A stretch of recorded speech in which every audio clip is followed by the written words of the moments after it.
La princesse Béatrice a fondu en larmes peu de temps après que le prince Andrew a été aperçu en train d'écorter la reine à travers l'abbaye lors du service commémoratif du prince Philippe, et maintenant ces actions ont été décrites comme un geste risqué par un expert en langage corporel.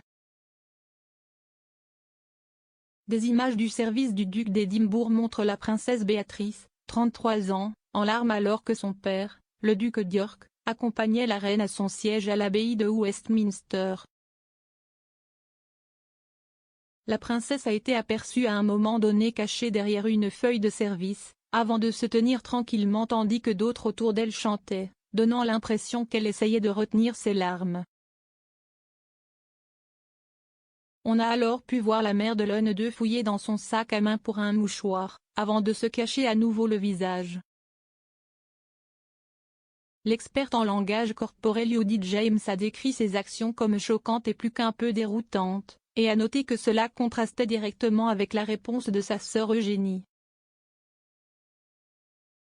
Elle affirme que cacher son visage enverrait un message très compliqué car souvent le fait de se cacher peut suggérer la honte.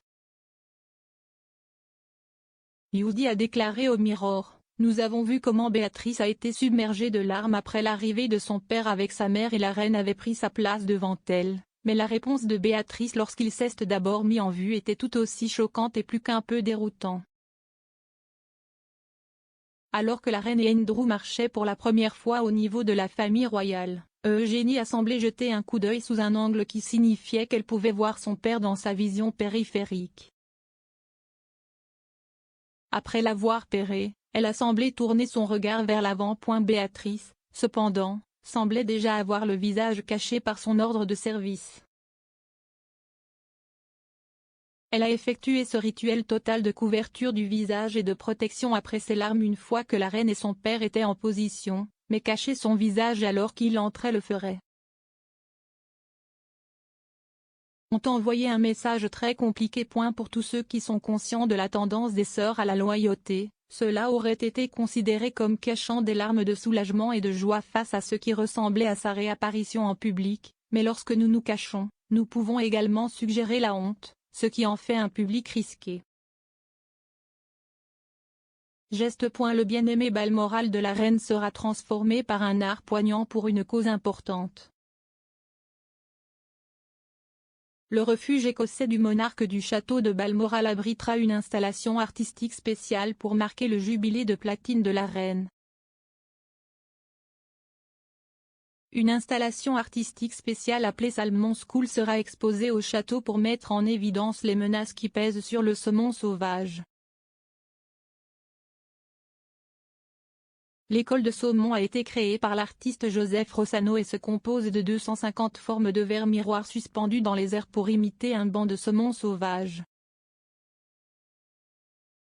L'installation met en évidence l'importance de la conservation du saumon dans un paysage où le changement climatique et la perte de biodiversité menacent l'existence de ces poissons à l'état sauvage.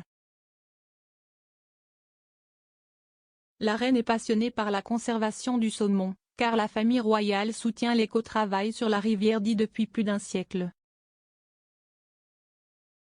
Le domaine Balmoral collabore avec le Rivet Trust pour assurer une restauration pratique du saumon, en aidant à planter des arbres le long de la berge et à mettre en place de petits barrages en bois pour aider le débit de la rivière en période d'inondation et de sécheresse dans les petits ruisseaux du domaine.